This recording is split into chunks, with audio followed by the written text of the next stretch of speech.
bikin saya kaget itu ada kepercayaan masyarakat, ternyata mereka lebih percaya kepada dukun.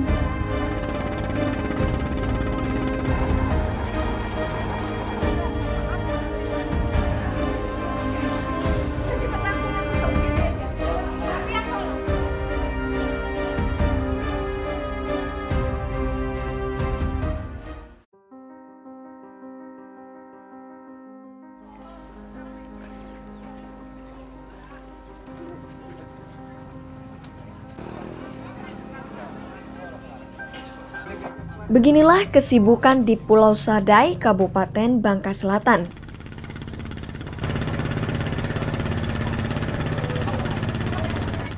Pelabuhan Sadai merupakan salah satu jalur alternatif untuk menuju ke Pulau Pongo. Dari pelabuhan inilah pengabdianku sebagai seorang dokter gigi dimulai.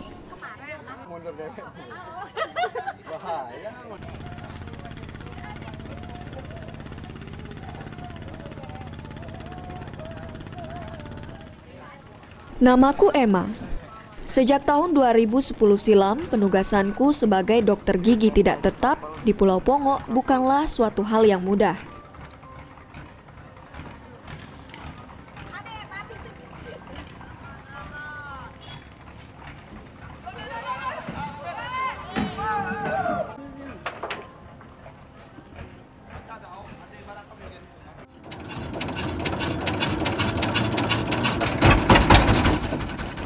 Hanya ada satu alternatif menuju Pulau Pongo, yakni melalui jalur laut menggunakan kapal konvensional atau kapal nelayan.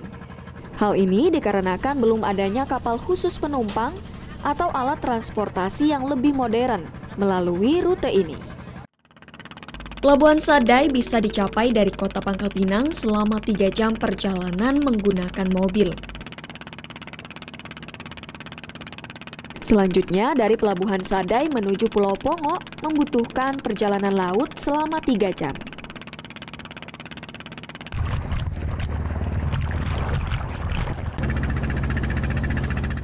Pengecualian berlaku jika kondisi cuaca tidak bersahabat. Saat ombak sedang tinggi, perjalanan laut bisa ditempuh hingga mencapai 5 jam perjalanan di atas kapal.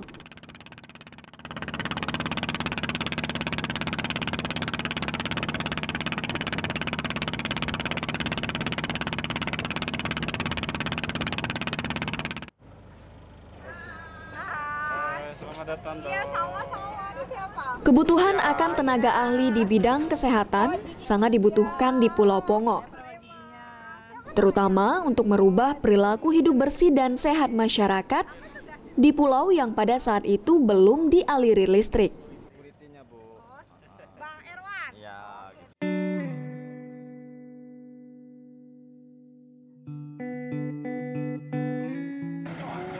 Sebanyak 5.024 penduduk yang mendiami Pulau Pongo, 90% masyarakat di pulau ini berprofesi sebagai nelayan.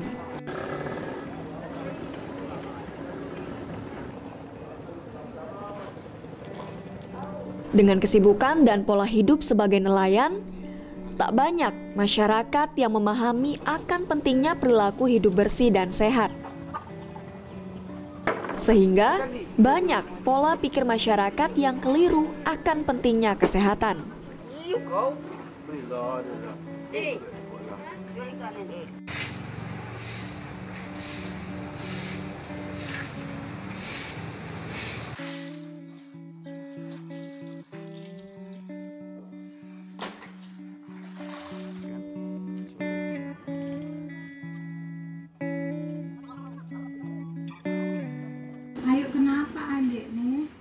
Mencederai akal sehat. Kalimat itulah yang terlintas di benakku ketika mengetahui jika sebagian besar masyarakat Pulau Pongo belum percaya sepenuhnya pada dokter dan masih percaya pada dukun. Yang bikin saya kaget itu ada kepercayaan masyarakat, ternyata mereka lebih percaya kepada dukun dibanding dengan tenaga kesehatannya.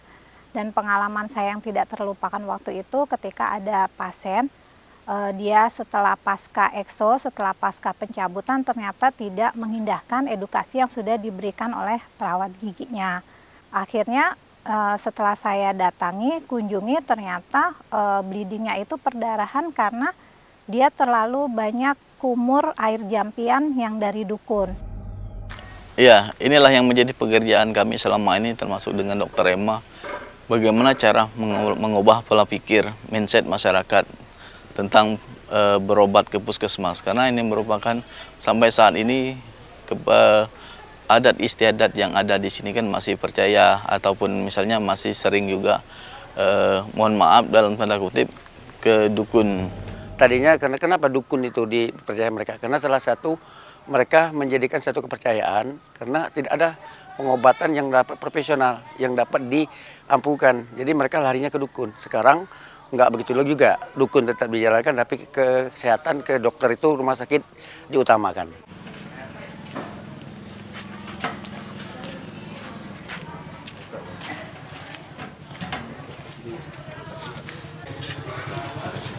Ya, waktu itu sebenarnya saya sempat down ya.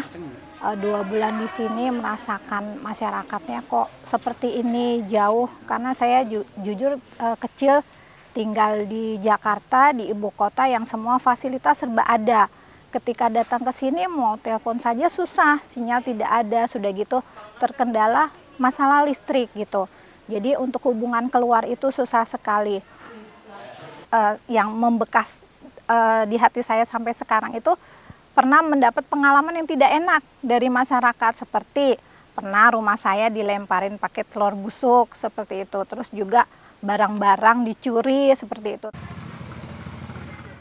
Waktu itu sempat terbersit, rasanya nggak akan pernah perpanjang lagi di sini, tapi mengingat masyarakat di sini sangat membutuhkan tenaga kesehatan, terutama dokter, karena dokter juga jarang sekali mau ditempatkan di daerah terpencil, akhirnya termotivasi gitu. Saat itu yang saya tanamkan di hati saya harus menjadi bagian dari perubahan gitu, dan saya harus menjadi saksi akan perubahan itu sendiri. Dengan tekad optimis saya bisa menjadi bagian dari perubahan itu, akhirnya saya lanjut sampai seperti sekarang.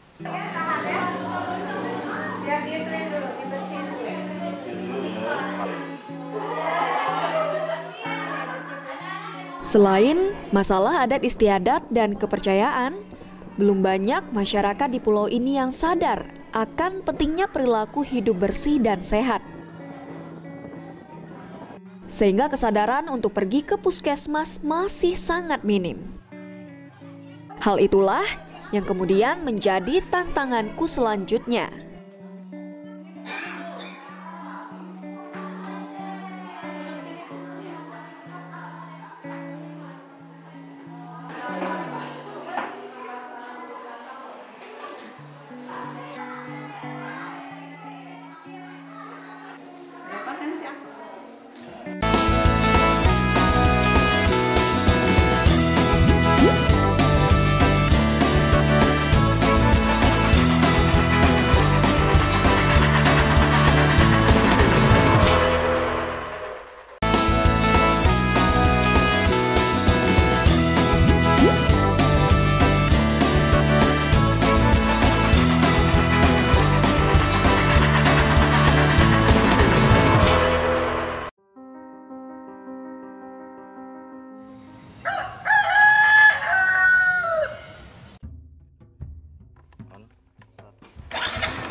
Untuk merubah pola pikir masyarakat, salah satu cara yang dilakukan yakni dengan melakukan pendekatan langsung ke rumah-rumah warga.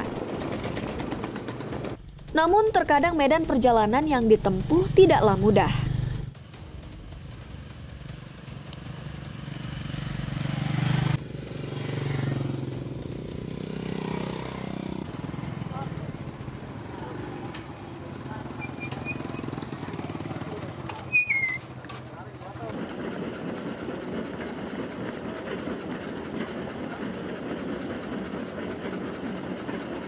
Terdapat satu desa yang letaknya bersebelahan dengan Pulau Pongo, di mana perjalanannya harus ditempuh menggunakan kapal laut selama 10 menit.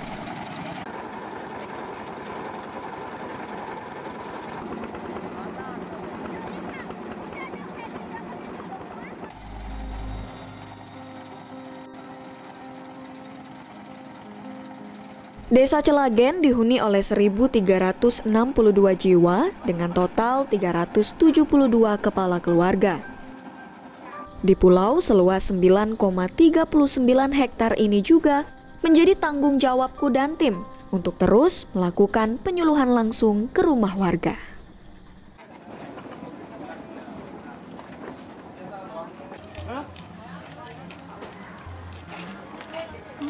Dengan karakter dan adat istiadat yang kuat, pendekatan yang dilakukan haruslah dengan kata-kata yang tidak membuat masyarakat di sini merasa terganggu, apalagi sampai melukai hati mereka.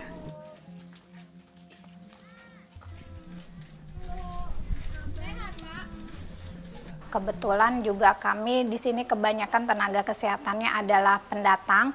Di sini mungkin tantangan untuk tenaga kesehatan sendiri, bagaimana tenaga kesehatan dapat merubah mindset masyarakat.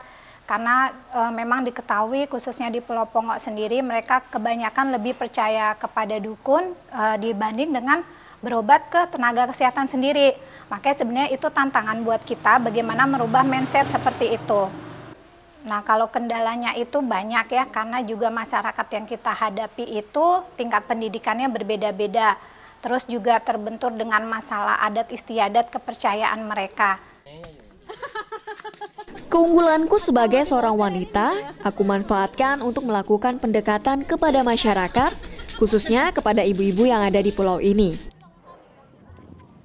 Celah kecil inilah yang aku maksimalkan untuk terus merubah pola pikir masyarakat serta memberikan pencerahan tentang pentingnya perilaku hidup bersih dan sehat di kehidupan sehari-hari.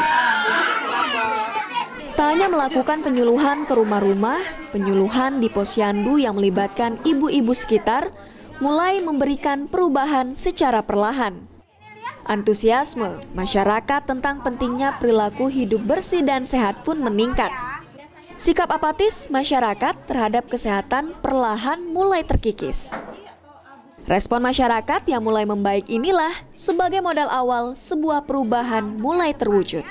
Oh ya, penyakit yang banyak dikeluhkan masyarakat yang berhubungan dengan penyakit gigi dan mulut itu kebanyakan karies. Karena memang kondisi masyarakatnya sendiri juga mungkin dari lingkungan, pengaruh air, dan juga kebiasaan untuk pemeliharaan kesehatan gigi dan mulut. Kadang mereka juga kurang paham gimana sih caranya memelihara gigi dan mulut yang baik dan benar gitu. Minimal mereka melaksanakan sikat gigi sehari 3 kali, itu sudah cukup membantu. Dan untuk penyakit lainnya itu pulpitis. Pulpitis itu adalah infeksi pada saluran pulpa. Itu kebanyakan pasien mengeluhkan kalau giginya sakit mintanya langsung cepat dicabut gitu, padahal prosedurnya tidak seperti itu. Jadi harus ada premedikasi atau diobati dulu, baru nanti memang jika siap dilakukan pencabutan atau eksodonsi baru dilakukan pencabutan, seperti itu.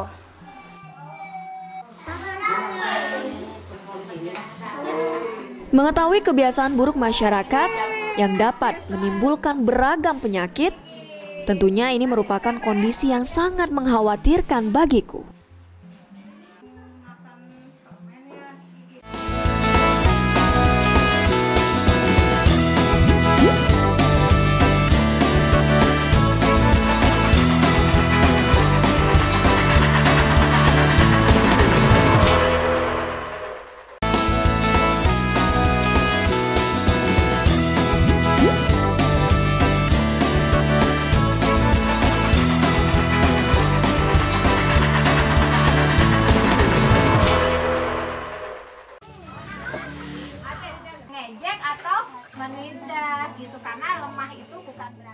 Keyakinanku terhadap masyarakat di sini yang sebenarnya hanya membutuhkan pemahaman menjadi latar belakangku mendirikan Rumah Baca Asmanadia.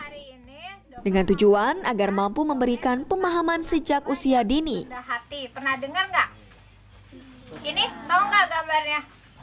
Kura-kura kayak gimana? Rumah baca ini juga sebagai wadah menghilangkan beragam kebiasaan buruk yang dilakukan masyarakat di Pulau Pongok. Sebanyak 200 koleksi buku dengan beragam tema bacaan diharapkan mampu merubah kebiasaan buruk yang selama ini memberikan pola pikir yang keliru di masyarakat. saya melihat aktivitas anak-anak itu kalau sore atau setelah pulang sekolah atau ketika mereka libur itu yang biasa mereka kerjakan itu main gap. Kalau orang sini bilangnya main gap, ya istilahnya judi seperti itu kan. Nah, mereka judi itu memang kecil-kecilan, tidak besar seperti kalau kayak di kota, tapi dari cara mereka berjudi itu kan mendidik anak untuk berbuat sesuatu yang tidak benar gitu. Dan judi itu juga main gap itu juga jadi kebiasaan orang sini gitu, nggak tua, muda, laki, perempuan, hari-harinya dihabiskan hanya untuk itu gitu. Kebetulan di sini juga ada nih yang sering main gap dulu, siapa? Rosa ya, saya. Rosa, Nurma tuh ikut-ikutan main gap gitu. Jadi mereka nggak punya aktivitas kan. Makanya saya kebetulan juga tergabung di komunitas menulis punyanya bimbingannya Bu Asma Nadia. Saya mengajukan proposal ke sana untuk pendirian Rumah Baca Asma Nadia.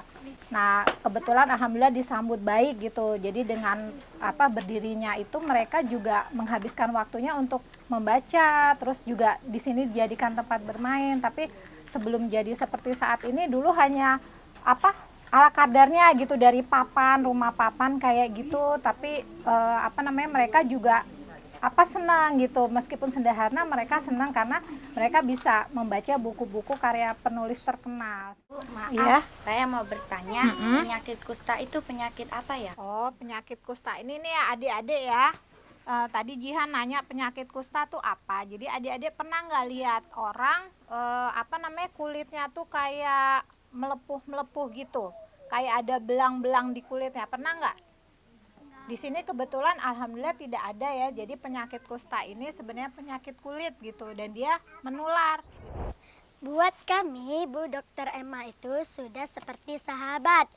Orangnya baik hati, rendah hati, dan juga kadang-kadang judes, cerewet, tapi untuk kebaikan.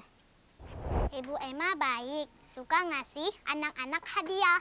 Ngaji juga bisa membuat kami ceria karena banyak buku-buku yang bisa dibaca secara gratis.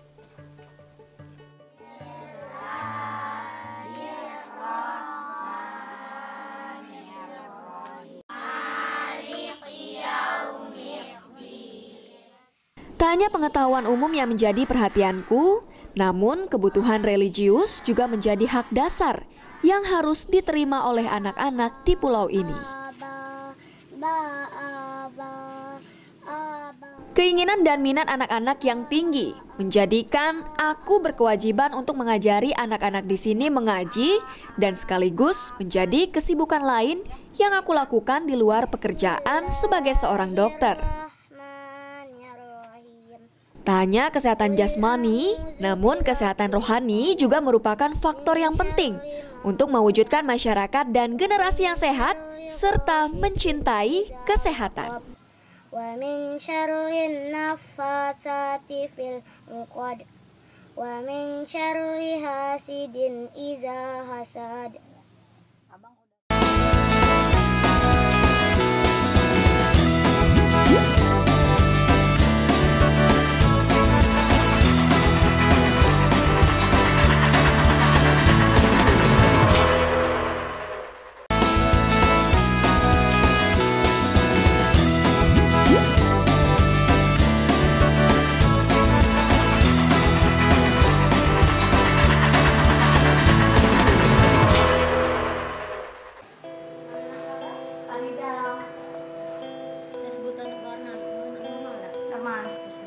Setelah berhasil merubah pola pikir masyarakat tentang pentingnya perilaku hidup bersih dan sehat, tantangan selanjutnya adalah menciptakan layanan kesehatan yang cepat dan responsif, sehingga kesadaran masyarakat untuk berobat ke puskesmas tetap terjaga. Kalau untuk tenaga kesehatan memang diperlukan SDM yang berkualitas. Jadi artinya meskipun mereka ditempatkan di daerah DTPK, daerah terpencil, tapi bukan berarti kualitas mereka kalah dengan yang berada di perkotaan seperti itu. Otomatis harus ada peningkatan kualitas pelayanan dan juga SDM-nya. Indonesia sehat, kita bisa, kita pasti bisa. Oke, siap bergoyang hari ini semuanya?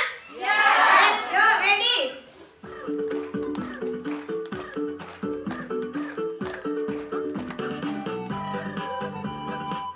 Perjuangan merubah perilaku hidup bersih dan sehat membuahkan hasil. Kini, masyarakat mulai sadar dan mengerti pentingnya perilaku hidup bersih dan sehat di kehidupan sehari-hari.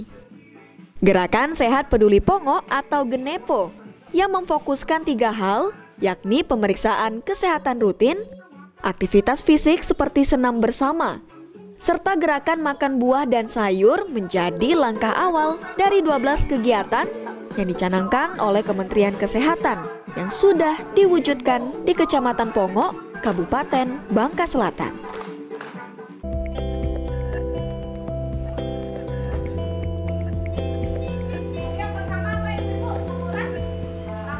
Guna menjaga kontinuitas kesadaran masyarakat, penyuluhan yang melibatkan pihak pemerintah desa dan sekolahan terus dilakukan agar perilaku hidup bersih dan sehat masyarakat Pongo tetap terjaga.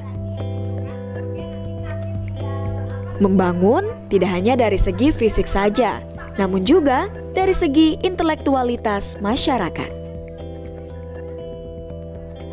Mudah-mudahan Dokter Ima ini lagi bertahan dan dapat, kalau misalnya biasanya kalau pegawai kan ada mutasi. Kami berharap sekali kepada pemerintah jangan selalu cepat memutasikan. Kenapa? Kami butuh orang-orang yang profesional di bidang kesehatan dan juga di masyarakat. Nah inilah yang sebenarnya yang kita butuhkan. Kita di sini kalau pengennya Bu Emma tuh lama-lama di sini kan, soal beliau tuh bagi kami sangat spesial banget di dalam pergaulan sama kami, sama masyarakat, sama di forum kerja beliau juga sangat baik kan. Jadi kami berharap masyarakat di sini, kami berharapkan beliau lama-lama di sini begawe ya. Jadi kami itu butuh sosok orang yang tipe seperti beliau gitu.